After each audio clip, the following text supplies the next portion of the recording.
pasado, de Menzies, ayer y hoy. Esperando que cada uno de nosotros alguna vez entendamos que lo único seguro que tiene el ser humano cuando nace es que se va a morir. Y en esta misma idea de que nada es permanente ni perpetuo en la raza humana porque todo se recicla, quizá si cada uno de nosotros pudiésemos prepararnos desde pequeños sabiendo que la codicia, la ambición, el querer tener no puede modificar el querer ser, estaríamos más cerca de interpretar y de entender aquel esfuerzo ideológico de Perón que decía que el hombre vale por ser hombre y no por los bienes materiales que pueda conseguir o circunstancialmente tener. Este fin de semana fue muy activo para la familia Macri, pero por primera vez en 88 años la muerte de Franco Macri fue eclipsada, es decir, alguien tuvo que aparecer en la vida de Franco para superarlo en la dimensión de la difusión, pero no porque haya sido más importante en la construcción de la vida de lo que él pudo haber hecho, y entonces había que hacer la salvedad.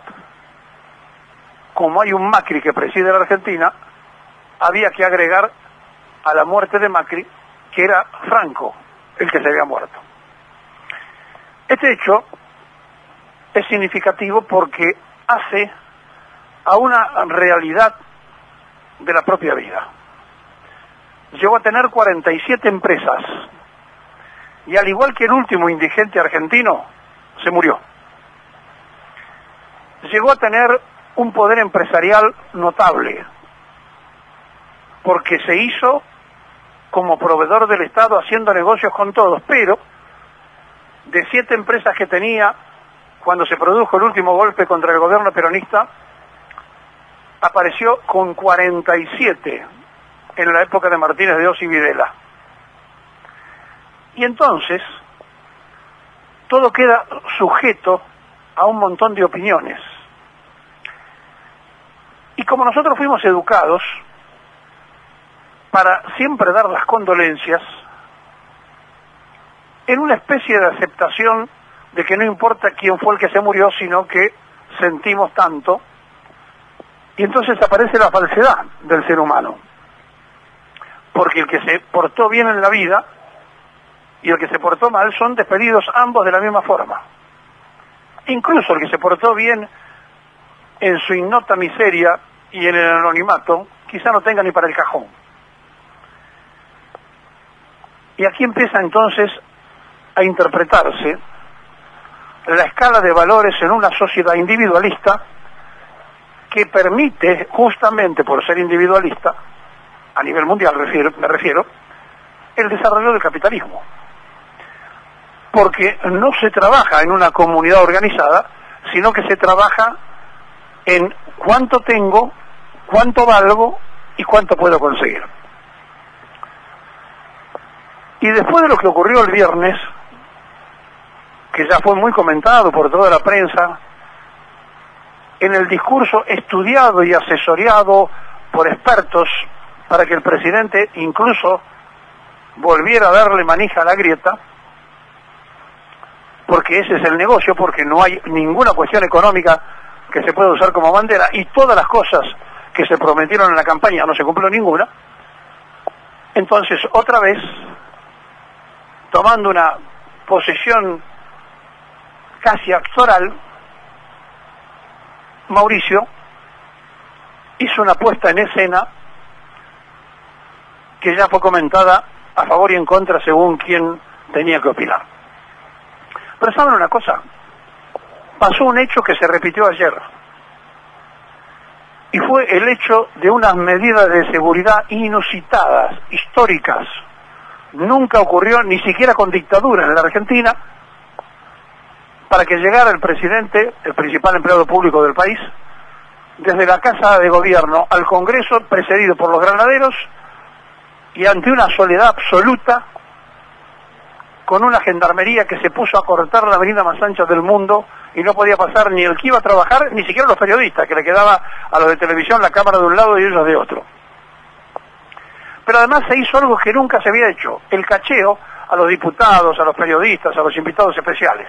Es decir, se hizo una apuesta de impacto de seguridad como consecuencia del G20 y del ejercicio que hicieron, y algunas cosas quedaron, del FBI, del Mossad, hasta de los chinos. Cada uno dejaron sus cosas que fueron absorbidas por la seguridad argentina.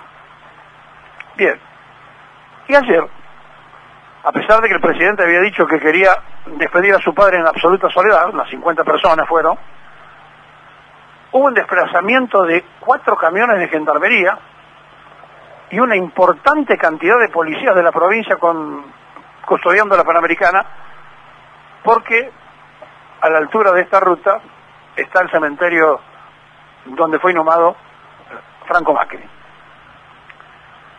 Entonces la relación que uno hace en forma inmediata es cuando no cierran los números, hay que prepararse para reprimir. Esto es casi una teoría de los gobiernos de facto. Históricamente, cuando hacían los deberes para satisfacer a lo que se pedía afuera, se preparaban operativos de represión para que nadie protestara. Pero resulta que Macri no es un presidente dictatorial, Macri es un presidente de los votos ciudadanos. Y estas medidas de seguridad están poniendo bien a las claras que todos saben en el gobierno que le han mentido al pueblo. Y entonces tienen miedo. Y no es un miedo a una reacción social, es un miedo generalizado. Pero fíjense ustedes, la seguridad del presidente no pudo evitar que un obrero lo increpara, y no pudieron evitar que una diputada electa, a quien no la dejaron asumir porque Carrió movió los piolines diciendo que esta mujer maltrataba al hijo y entonces el marido la había denunciado y para que asumiera otro diputado, se metió en el Congreso en plena sesión haciendo un desparramo. Pero todo desde el comienzo estuvo mal hecho, porque en el protocolo de la Casa de Gobierno no hay uno, entre los que hacen los discursos no hay uno, que le digan al presidente que tiene que dirigirse primero a los legisladores, porque era una asamblea legislativa, y lo máximo que estaba allí eran los senadores y los diputados, después a los invitados, entre los invitados los gobernadores y los embajadores. Empezó al revés, le agradeció a los gobernadores, que eran 4 nada más, y a los embajadores. No, le tenía que agradecer y dirigir las primeras palabras a la Asamblea Legislativa. La Constitución Nacional dice que hay que ir a dar cuentas. Uno de los poderes, el Ejecutivo, debe dar cuentas en el otro, en el Legislativo. El tercero es el Judicial. Sí, ya sé. Usted está pensando que no existen ninguno de los 3 poderes. Tiene razón. Pero más allá de lo que cada uno de nosotros pensemos, ese era el ejercicio que se debía hacer. Y lo usó de trampolín para hablarle a su gente, hizo un discurso para la gente que lo sigue votando o que lo sigue viendo a Macri como posibilidad electoral. Pero resulta que después, a la tarde, a las 3 de la tarde, la gobernadora de Buenos Aires terminó de la misma forma, es decir, elevando el tono, poniéndose otra vez en la grieta, pegándole a las administraciones peronistas de la provincia, que en realidad hay mucho para pegarle. Y a partir de allí, uno se da cuenta que hicieron el mismo curso, que tuvieron los mismos asesores, y que el tema era, el día viernes, ahondar la grieta. Y el día domingo, muchos de los que pusieron carteles, como legisladores, muchos expresidentes, entre ellos Cristina, mandaban las condolencias a Mauricio Macri, presidente de la República, cuidándose muy bien que las condolencias eran, de hecho, al presidente y a su familia protocolares. Es decir, no era una cosa que se sintiera, sino que era una cuestión protocolar. Estamos en una sociedad donde la grieta se profundiza desde el Estado. Y cuando se criticaba al gobierno anterior que hacía eso, bueno, esto es lo mismo, hecho de otra forma, hecho quizá para que se den menos cuenta aquellos que no observan. Pero hace mucho tiempo que se viene tirando de un elástico que se puede cortar en cualquier momento, y en el mientras tanto, así como se fue Franco Macri, que llegó a tener 47 empresas, los docentes y los jubilados de la mínima están en la indigencia. Con todo lo que se le puede achacar y criticar a Franco Macri, fue un generador de empleo, más allá de cómo lo hizo. Su hijo tiene el récord de haber destruido empleos. Es decir, Mauricio, desde el poder absoluto que da el poder ejercer el principal cargo público, destruyó las posibilidades de trabajo. Hay más pobres y hay más indigentes, mientras que su padre, repito, más allá de las cosas que conocemos de cómo se hizo el capital, fue un generador de trabajo.